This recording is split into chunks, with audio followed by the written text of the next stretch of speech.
Hey folks, it's Michelle Metzner and welcome to this video about the modality effect and the working memory depletion / spacing effect as they relate to cognitive load theory. Let's get started. Before we get going, let's look at today's learning objectives.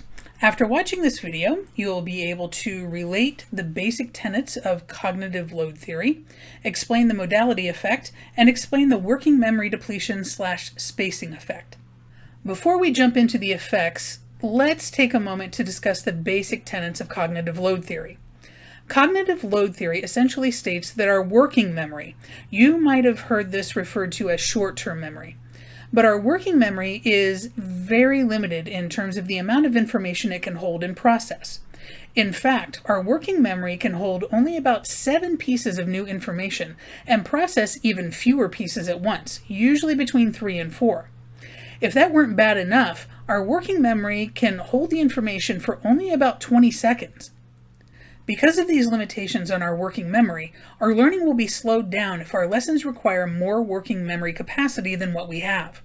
In other words, the lessons we're trying to learn should be short and targeted if we're to have any chance of learning them well.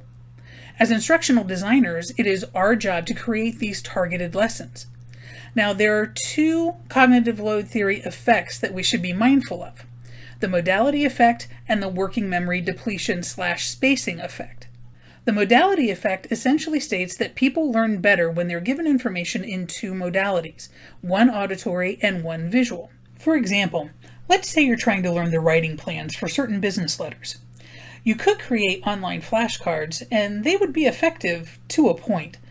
If, however, you used a flashcard program that incorporated audio that spoke the writing plans to you as you studied them, you would be better able to remember the writing plans because you would have experienced the learning using 2 different parts of your brain, the auditory and the visual.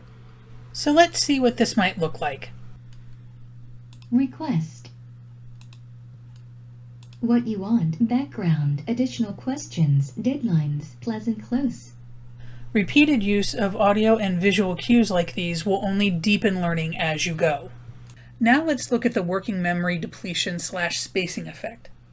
The working memory depletion effect flies in the face of the long-held belief that working memory is fixed.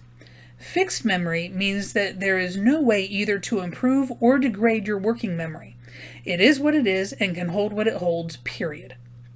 The working memory depletion effect states, however, that after a period of focused cognitive effort, so for example, studying hard, the capacity of our working memory becomes smaller than usual. And remember, the capacity wasn't that large to begin with.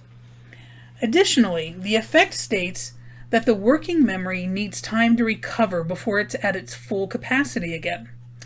All of this indicates that the working memory is elastic, not fixed, and that it can be overloaded by too much concentrated cognitive effort. This is where the spacing effect comes in. The spacing effect states that deeper learning occurs when lessons are spread out over time, which avoids the need for massed practice. You might know massed practice as cramming. Spacing the learning out usually results in far better performance on assessments because it gives the working memory time to recover or expand before the next attempt at learning. So here's an example of massed practice versus spaced practice. Notice how in massed practice there are longer periods of study, such as cramming, separated by shorter periods of rest. In spaced practice, those proportions are reversed, with longer periods of rest interspersed with shorter periods of study. The spaced practice technique often results in deeper learning and better results on assessments. So there you have a super quick overview of cognitive load theory and 2 of its main effects, the modality effect and the working memory depletion / spacing effect. Remember that the cognitive load theory involves the limitations of our working memory and can be influenced by at least 2 effects, the modality effect and the working memory depletion / spacing effect. If you have any questions, please email me at michelle.metzner@wright.edu and I'll be happy to answer them. Until next time.